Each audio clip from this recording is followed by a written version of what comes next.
Hello, this is Janet Gallen welcoming you to Love Letters Live. And today's guest is someone that I am guessing the entire world knows by sight and by um, performance history. Ruta Lee. And today we're going to talk. There's so much to talk about. I want to start right in. Uh, I don't even know where to begin. There's so much about you. But one of the things that I do want to talk about, and I think you do too, it's very easy for most of us movie goers to know a great deal about an actor, an actress, a performer of any from the body of work, and we don't really have a clue of some of the power behind her.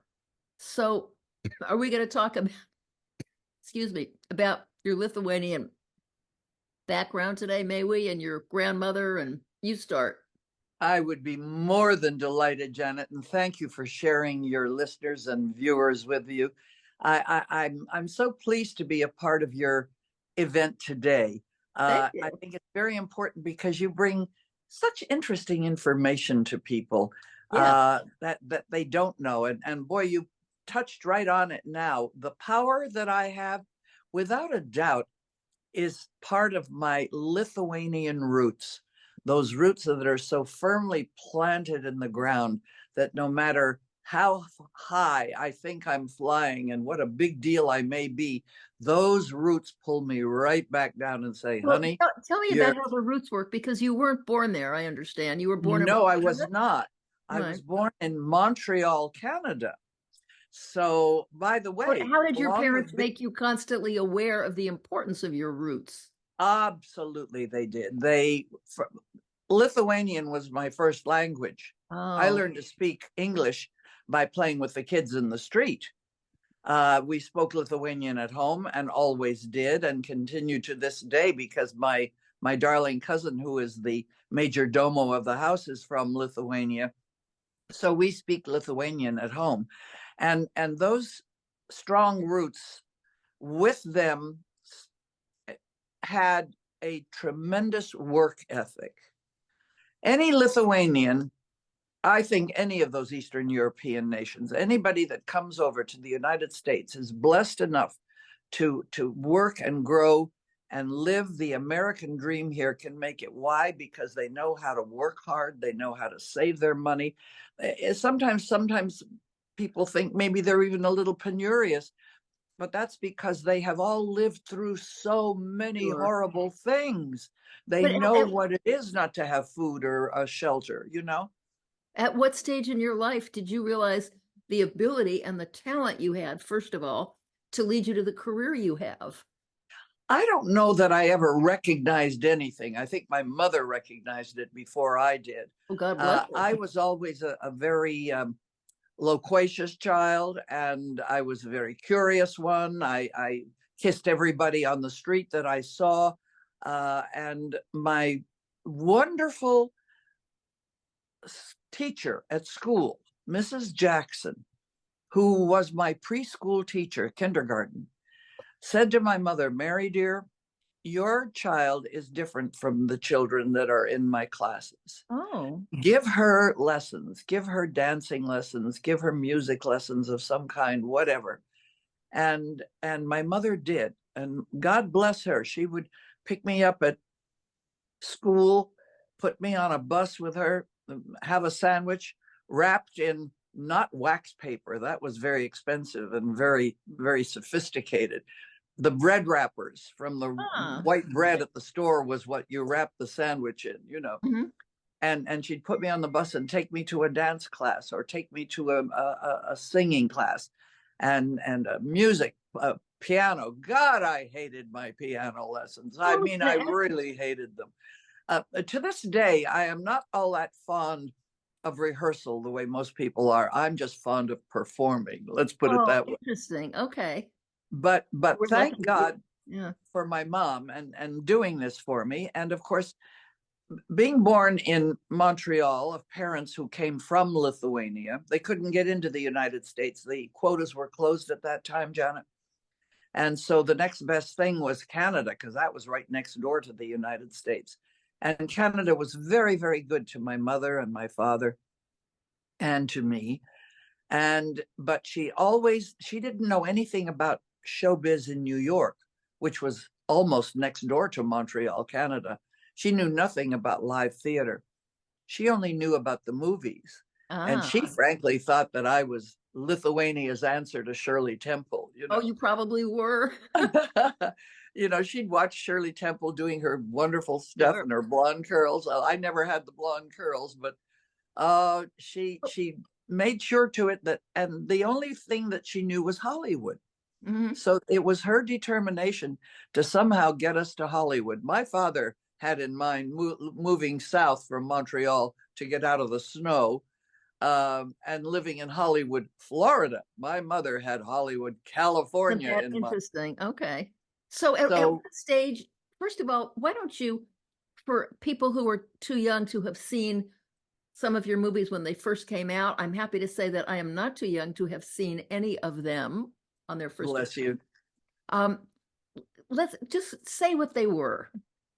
Well, my very first movie job, which is an amazing miracle and what a glorious beginning for me, was Seven Brides for Seven Brothers, What a way to which, kick off. and what was really interesting is that there was another movie being made at MGM at the same time that all the big money went into. And Seven Brides was kind of the little stepsister that got the remaining money. And it turned out to be one of the great hits and considered one of the top 1,000 movies that Oh, was ever made. Isn't that can you marvelous? say the name of the other movie, or is that something you? The other movie was the one about Scotland. With Gene Kelly and Sid Charisse and Well, Van Johnson. Not Finian's Rainbow. No, that's Oh, Ireland. This was Scotland. I'll call you at 10 in the okay, morning. that's okay. That's okay. So, just give us the name of a couple of your other favorites that you Okay, enjoyed. well, another movie that is in the top 100 was one that I was very proud to do, which was called, sure, I forgot my own movie, Witness for the Prosecution. Oh, sure, sure. Oh, what a wonderful film that is. But I did Funny Face with Audrey Hepburn and Fred Yeah. Astaire. I did a whole bunch of wonderful Westerns.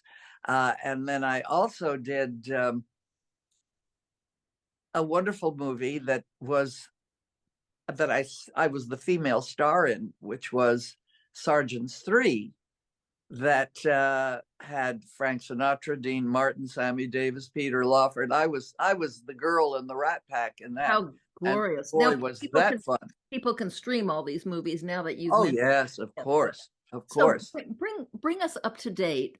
I mean, you've got this exceptional talent and career and life. At what point did you feel the pull to connect? Tell us about your grandmother and going there, and Khrushchev and the first lady of Lithuania. Just tell it all.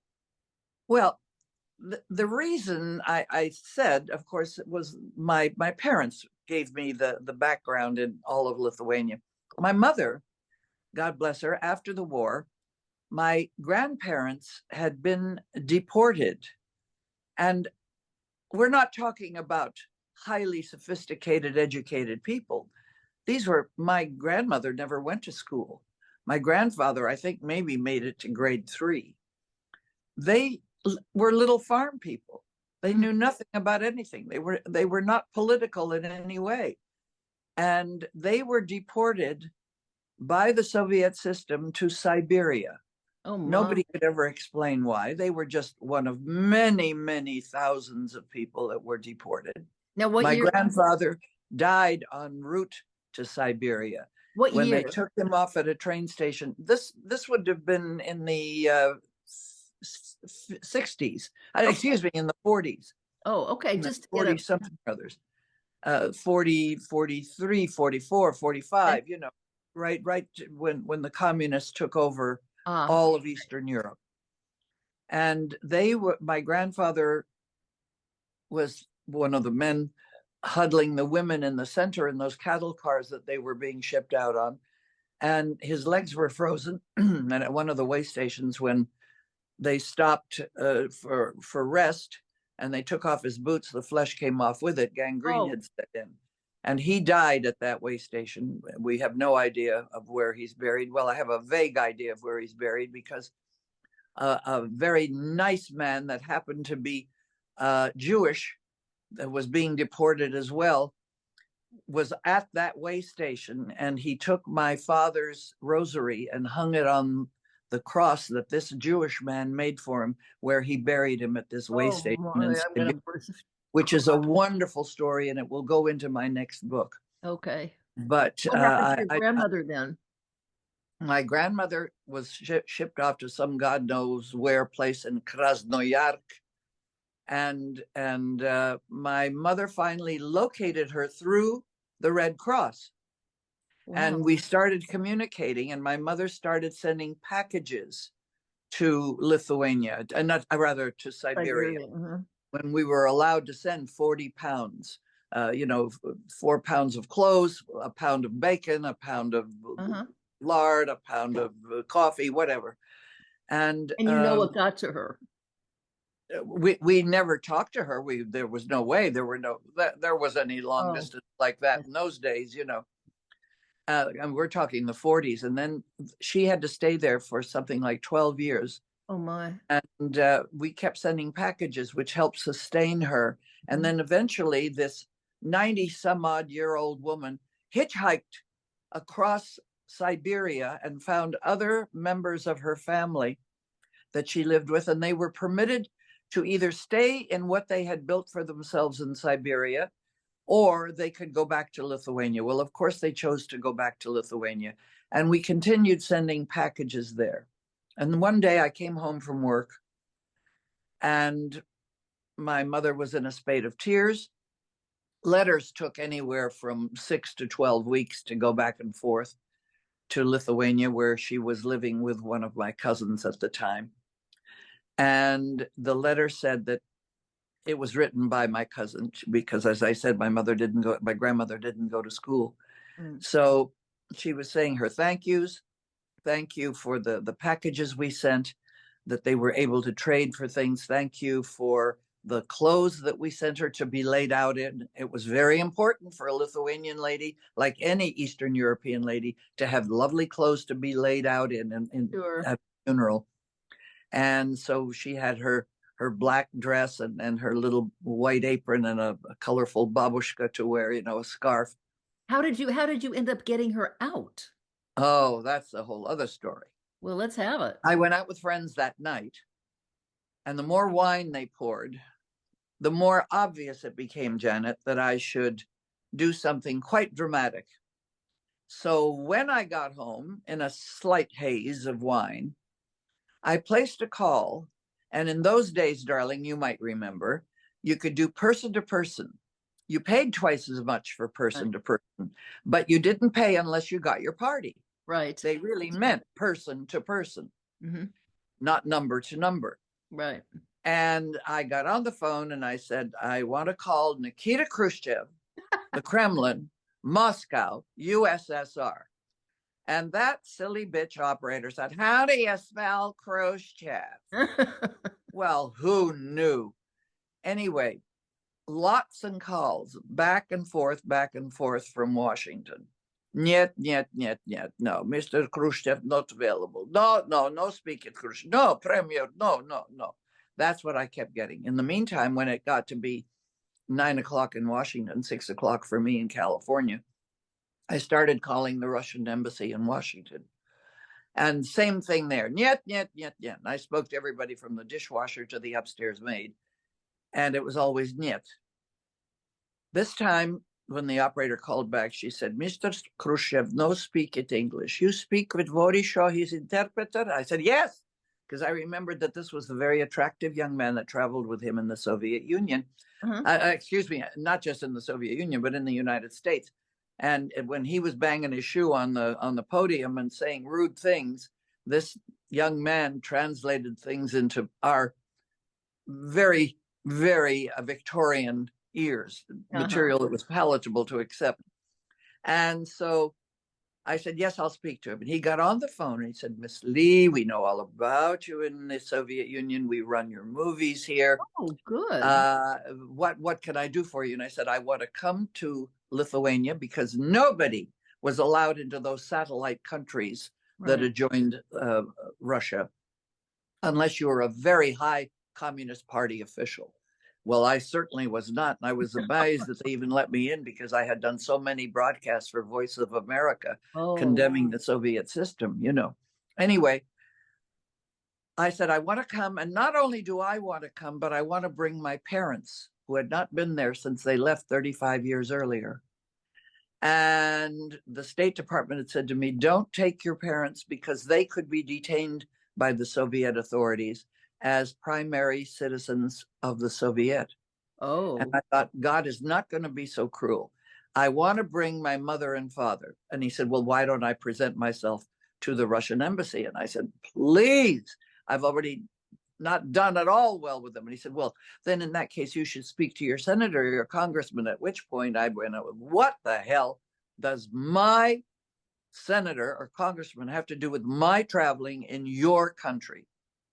This isn't politics. right. This is a matter of the heart. I don't even know if my grandmother is alive because it takes so long for a letter to get here. She could be dead for all I know. And if she's dead, I'll visit her grave. If she's alive, I'll visit my grandmother. What are you going to do about it? So you He showed said, up there. he said, present yourself again to the Soviet embassy in Washington. And I thought, oh, hell, I'm going to get the runaround again. This time when I called back, I was immediately connected to the first secretary, who happened to be Lithuanian. And the first secretary of the Soviet legation there, and I spoke frankly. Let's cut a long story shorter. Within 48 hours, my papers were signed, sealed, and delivered, and we were on a Pan Am flight to Wow. Moscow and then doubling back to Lithuania. And I was taken to see my grandmother in a hospital to which she had been miraculously moved now that the Americans were coming, moved from the little town where she was told she was going to die into a hospital in Kaunas. Wonderful hospital, wonderful doctors, wonderful staff, beautifully taken care of. If you can call taking care of in a hospital that didn't have aspirin. And this Mhm. was like 65, 64. They had nothing, What nothing in the Soviet what Union. was her reaction when she saw you when you walked into the room? Let's put it this way. All of us, the entire staff of the hospital had gathered outside her room. All of us were in tears. Oh, I can And imagine. my little grandmother sat in her bed, smiling a big, toothless smile.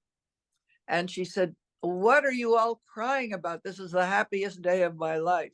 Oh, so you brought her back, and I understand that she dropped to her knees and thanked God for America. And I brought her back 6 months later. It oh, took that long to get all the paperwork done. And then I had to bring her home through Moscow. And yes, when we got off the plane, we didn't have jetways then. She walked down the stairs to the tarmac, right. dropped to her knees, looked up to heaven and said, hello, America. Thank you, God. Oh, that is really, I mean, the tenacity and strength that you had to do this. Well, you know, I was young and stupid and Yeah, not no, afraid of anything, not right. afraid even of the system that could have detained me very easily. I mean, you can say anybody is a spy, you know. You It's can do harder to any do, of it's that. harder to do when somebody's world known as you are. But let me ask you Well, I something else. thank the press. I thank like people like you because James Bacon, as I was leaving the day before I left, I had lunch with him. Mhm. And because my publicist had said, you know, somebody should know you're there so that in Oh, case yeah. something happens. And he did a story that talked about this young starlet in Hollywood faces the Soviet regime and off to save her grandmother and blah, blah, blah, blah, blah. I never saw all of that because I was on the plane going to Moscow, but it hit worldwide. I mean, it Uh-huh. hit front pages in China. Wow. Uh, it was the most amazing thing. So, of course, the Soviets had nothing to do but be very nice to me because the world was watching what was going on. So, that was the press working for me, and certainly God tapping somebody on the shoulder and saying, Really?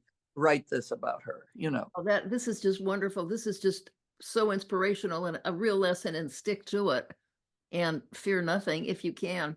So you brought her back and tell us about the visit from the Lithuanian president and first lady and how did that?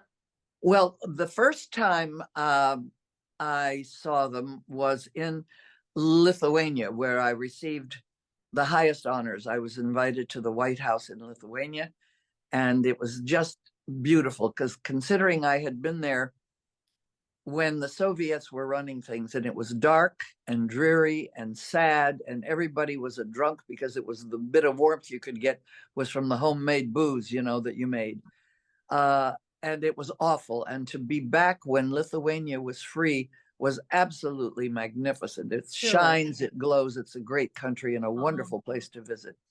So that was great. But then that first lady, Adamkus, who was not California, but the Chicago raised, but his mom and dad got the hell out of Lithuania. They literally walked across it and most of Germany and lived in internment camps and whatnot, getting out when they saw that the Soviets were taking over.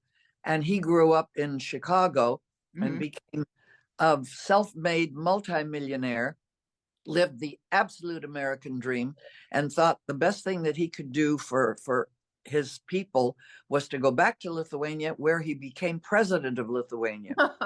So that's when I met him. And then, of course, when he came to California, I entertained at my house and had a party for 50 or 70 people or whatever for him.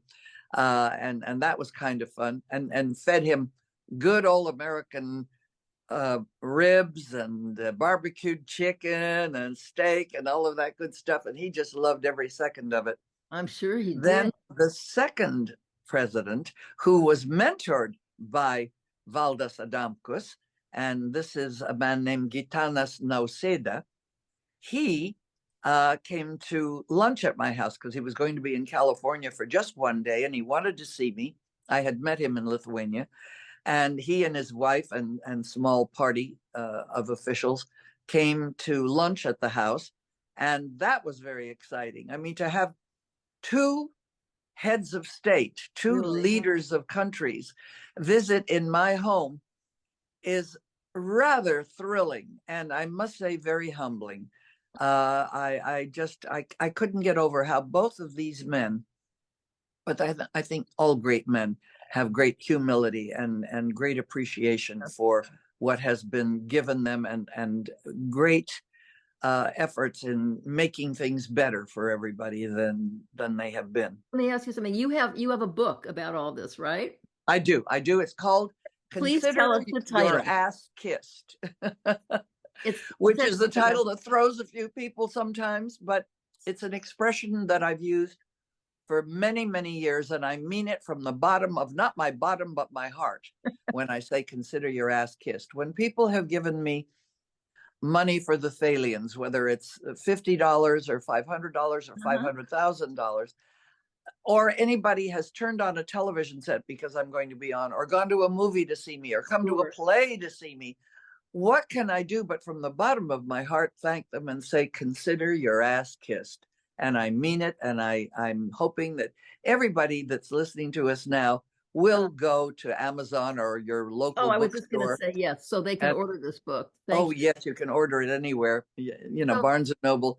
But if you want it fast, you want it the next day, you'll get it on Amazon.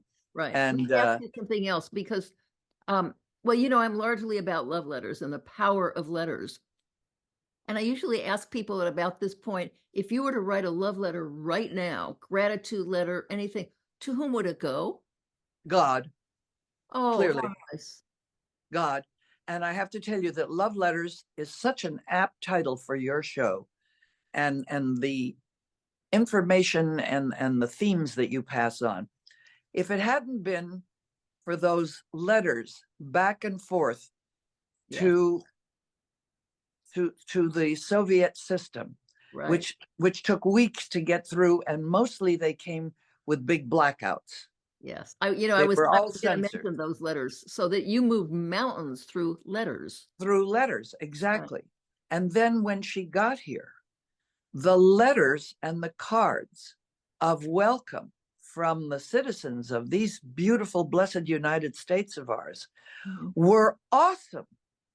The letters that I receive, fan letters, friend letters, I call them, they are countless and awesome. They have made a life for me, and it's all been done in letters. Oh, I have And another question. so, I yes, have another question to ask you because you mentioned fan letters, and fan letters is definitely a subset of love letters. When you get them, how do they make you feel? they make me feel unworthy Why? because they're usually so glowing and so sweet, and they appreciate little things that maybe I hadn't even thought about. Uh-huh. And I sort of feel like, oh gosh, I don't really deserve this, and I don't know how to say back to somebody, oh, don't be silly, I'm not that great, Oh, you and don't want I to say can't that do because that. they know your greatness. But I have something to say about all this. I Go think ahead. one of the real values, tell me what you think, of those fan letters and any letter that shows you as glowing, whether or not you see it yourself. You're probably wrong that you don't see it yourself. But isn't it worth a lot to see yourself most correctly? And that is through the eyes of someone who appreciates and loves you. Wow, that's a lovely way of putting it, and I'm going to take that to heart the next time Please. I open fan mail, which amazingly enough, I still do all the time. I mean, I always think that my major part of my career was all in the rear, Of it's course, yes. back. So if But people, thank God I'm still living on it. uh, there are still reruns every day on some show or other, whether it's the Lucy show or whether it's Andy Griffith or whatever. oh, There's always something on. So I continue to be young, even though I'm 88 now. well, And and you look it 47, so that's, I mean, you go oh, that explain that. old, Janet. Oh, I want to thank you I for thank doing this. God was blessed with tremendous energy. That's another Lithuanian thing, tremendous energy. And And nerves of steel. well, yes, I guess, or guts of steel. Let's put it that way. Nothing scares me. So it's wonderful. And my life is very good. And my life is very full, not just because of the wonderful fan letters and the shows that are still being seen. And I still go out on the road. And in fact, I'm performing here in Palm Springs in January. So any of your friends and listeners that happen to be here on not January, February, right Uh-huh. after Valentine's Day, I'm Okay. appearing at the Purple Room. So that means I have to get my song and dance together for that. Oh, It's my second appearance there. So I'm still out on the road doing plays and things every once in a while, not as much. But a great deal of my life, Janet, as you know, is wrapped up in an organization called the Thalians, yes. which is a group that raises money for mental health. The Thalians has meant mental health in Hollywood for many, many years, and almost 70. And we do this by doing events and honoring stars that dazzle us not only with their performances on the stage or screen, but dazzle us with their performances in philanthropy as well. Well, I have a question to ask you because we're almost out of time. Yeah. And I'm wondering, would you like to come back and talk about the Thalians with me and let's focus on that? Is tomorrow too soon? No. I'll be in touch with you and you just tell me when you'd like to do it because that's going to require not just, something at the end of something else. I think that's going to require its own um, spotlight, right? You got it, darling. And I'm honored that you Okay. would even think about it. I would be so happy to do that. And all I can say is thank you for your love letters. Thank you for bringing them to all of us. And thank Well, you for the time you've given me today to share my glee. and I was just going to say thank you so much for doing this with me. I have learned so much. And the truth is, I feel any day that I learn something new and powerful is a really good day, and I'm grateful for it. So thank you for doing this with me. And a very, very beautiful season to you. Thank you to you too. I'll talk to you soon.